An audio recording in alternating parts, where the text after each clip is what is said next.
Kelak ridha dan rahmatnya Allah masukkan kita ke dalam surganya. Amin ya rabbal alamin. Yajibu 'alal aba, wajib atas ayah-ayah wal ummahat dan ibu-ibu kaum muslimin ini, amru auladihim, memerintahkan anak-anak mereka al-mumayyizin yang sudah tamyiz. Apa diwajibkan? Bis salati, untuk menunaikan salat idza balaghu sab'a sinin, kalau sudah sampai usia 7 tahun wajib nyuruh. 7 tahun wajiblah disuruh. Wa yajibu, dan wajib darbuhum, memukulnya itu anak, alaiha, atas meninggalkan salat, idza balaghu asyra sinin ilal bulugh, kalau sudah sampai 10 tahun walaupun belum balik ya, sampai usia baliknya. Nah, jadi saya tegaskan di sini bahwa ibu bapak kita ini jadi bapak nih ya. Nah, istri-istri kita jadi ibu nih. Wajib nyuruh anak-anaknya kalau sudah 7 tahun, nak sholat. Wajib nyuruh ya. Nah, sekaligus untuk latihan ya. Nah, nanti kalau sudah 10 tahun, nak sholat, nak sholat, pukul beneran ya. Nah, jangan bohong-bohongan, pukul beneran kalau tidak sholat. Pukul apa pahanya ya, yang penting jangan mukul mukanya, nanti kayak berkelahi semananya tempeleng anaknya, tonjok, nah, jangan ya. Tapi pukul sebagai apa, sebagai penekanan atas perintah tersebut, karena ini perkara yang sangat wajib ya, perkara yang sangat wajib. Ndak sekolah anaknya dipukuli, ndak sholat biasa-biasa saja, nah, kan ada begitu ya. Ndak mau berangkat sekolah marah orang tuanya, kamu banyak-banyak bayar SPP, ngeluari uang, ndak sekolah, marah-marah bapaknya ya. Tapi ketika anaknya ndak sholat, biasa-biasa saja. Nah, ini kan aneh bin ajaib namanya. Kalau ndak sekolah ndak masuk neraka, tapi kalau ndak sholat pasti masuk neraka, kan begitu ya. Cuman bukan berarti ini bukan melemahkan urusan pendidikan, bukan begitu maksudnya. Ini terkait dengan kewajiban orang tua, maka harus paham. Kalau di sekolah, kalau di dunia kebutuhannya untuk cerdas sekolah, silahkan sekolah. Tapi untuk akhirat jangan sampai ndak sholat ya. Untuk urusan akhirat jangan sampai anak kita ndak sholat. Nah, karena kalau ndak sholat ya bapak ibunya juga kena dosa. Kalau ndak sholat ya, bapak ibunya kena dosa juga. Bukan hanya si anak saja yang kena dosa kalau sudah balik. Nah, kalau belum balik sih ya ndak kena dosa. Hanya saja ketika perintah wajib ini dibebankan kepada orang tua, sekaligus paket ilmunya. Paket ilmunya. Kalau kita suruh-suruh saja, nak kamu sholat, orang ndak diajari ilmunya gimana caranya sholat. Wudhu saja belum bisa, niat saja belum bisa, bagaimana dia mau sholat ya? Maka sekaligus paket ilmunya harus diajarkan. Nah, sehingga sudah mulailah orang tua berpikir di mana anak saya mau saya taruh ini untuk sekolah apa, untuk pendidikan agamanya. Oh, saya taruh di musola, oh saya taruh di masjid, oh saya pondokkan saja sekalian. Ini anak satu-satunya, biar jadi pendamping teman lah. Nah, datangkan guru privat datang ke rumah. Nah, ini supaya tetap pendidikan didapatkan, pendidikan agama. Bolehlah orang beralasan saya tidak mau ngajikan ke musola, saya tidak mau ngajikan ke masjid, saya tidak mau mondokkan, ini satu-satunya anak. Kalau gitu panggilkan ustadz atau ustadzah, kalau anak cewek suruh ngajari dia. Karena tujuan utamanya adalah sampainya pemahaman agama kepada anak-anak kita. Itu tujuan utamanya. Sehingga tidak ada alasan kemudian ya. Tidak ada alasan. Baik. Mas'alatu zawalil mani. Surat wa an yadkhula waqtu shalah wa syakhsu mimman la tajmu 'ala shalah liwujudi mani minal mawani haid aw junun aw ghairiha. Thumma yazulu hadzal mani. Al-hukum idza zala al-mani wa qad baqiya min khurujil waqt qadru takbiratul ihram fa aktsar lahdatan fa aktsar wajib qada'u tilkas shalah. Baik, masalah yang kedua.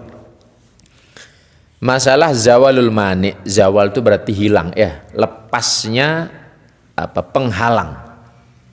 Ada orang gila sembuh, nah berarti hilanglah penghalang itu ya. ada perempuan haid, suci dari haidnya, hilanglah penghalang itu ya. Hilanglah penghalang untuk dia beralasan tidak sholat. Nah, maka apabila hilangnya itu penghalang, orang gila sembuh, wanita haid suci. Nah, punya dia waktu sholat hanya qadru takbiratul ihram. Sekiranya dia bisa takbiratul ihram saja. Berarti berapa menit? 1 menit tidak sampai, setengah menit ya. Cuman ukuran takbiratul ihram saja bisa dia. Nah, maka bagaimana kalau demikian? Wajib qada'u tilkas shalah. Wajib mengganti daripada sholat yang belum sempat dia kerjakan. Karena kalau haid kan butuh mandi dan seterusnya. Belum sempat dia kerjakan. Karena waktunya mepet sekali ini. Tapi kan dia punya waktu itu. Nah, maka kalau demikian selesai lewat waktunya, nah ya segeralah dia mandi. Kalau selesai mandi sudah suci, sudah bersih, nah qadha itu sholat yang dia punya waktu walaupun hanya sedikit saja itu. Wajib mengqadha itu sholatnya. Baik, itu masalah yang kedua.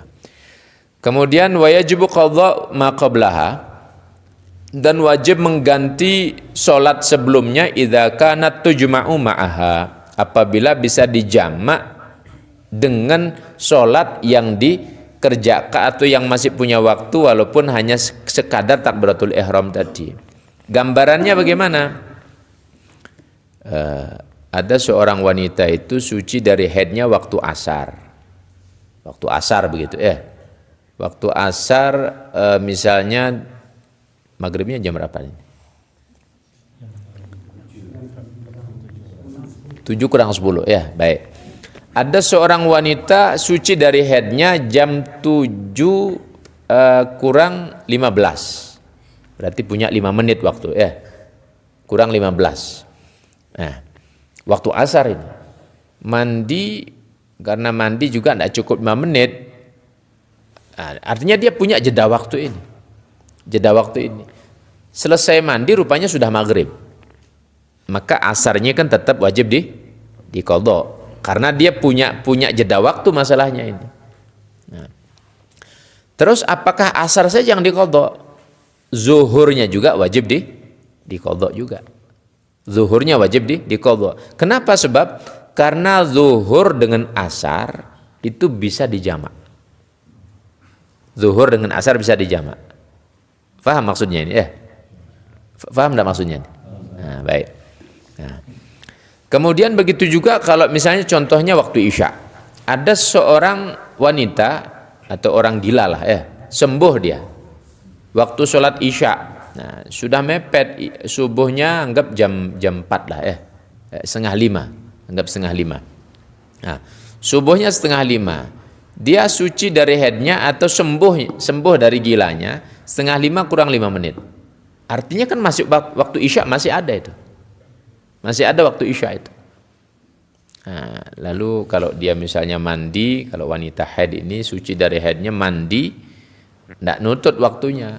Azan subuh selesai, baru selesai dia mandi, belum sempat sholat. Ya. Nah, maka kalau demikian dia qadha sholat Isya'nya sekaligus juga mengqadha sholat maghrib. Kenapa? Sebab karena maghrib dengan Isya ini bisa dijamak. Nah, itu penjelasannya. Itu penjelasannya. Baik. Kemudian berikutnya qadha'us shalah. Yajibu qadha'us shalawatil maktubat idza fatat mutlaqan sawa'un akanat bi'udhrin am bighairi udhrin. Ini masalah yang keempat. Yang berapa nih? Ketiga ya. Ketiga apa keempat? Ketiga ya. Wajib mengqadha sholat maktubah yang 5 waktu apabila hilang secara mutlak, baik disengaja atau karena uzur. Sawaun akanat bi uzrin am bi ghairi uzrin.